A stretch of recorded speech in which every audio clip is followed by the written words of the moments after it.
In our Islam, we don't have boyfriend and girlfriend relationships. You don't go out together and meet together and then you get married years later. We don't have that. That's the shaitan's way. We don't, I'm so tempted to say it, can I say it? You don't try before you buy. Anyway, you don't do that. Sorry, I have to say it. We don't go out and do the haram and then we think, should we get married? You've been living like married couples anyway. Well, I do marriages sometimes for people who've been together for a long time, they've got children. Then they want to get married and make it halal. It's a big problem, brothers and sisters. Do it the right way, inshallah, and save yourselves the headache and the heartache. Anyway, you have to have two witnesses, generally. The two witnesses have to be Muslim, trustworthy. Should they be men or women? Well, the unanimous agreement of all the scholars and the classical scholars, there should be women. But I'm going to, men, sorry, they have to be men.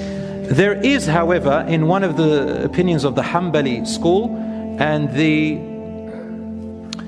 I think it's the Maliki school, I think, one of them, don't hold me to account, they say that if you have to have one man and two women, they say that's at least less problematic. Why? Why don't you have women? Well, it's got to do with society and communities.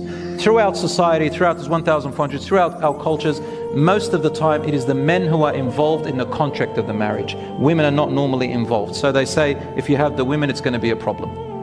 Right, for us, it's going to be ambiguous. People are going to ask, what do you mean? But women don't usually attend. Here in Australia, in the West, we have a lot of women, they do attend. So to save us from that problem, we say, look, just have two men, just so that nobody says anything, and so long as the men are available, alhamdulillah.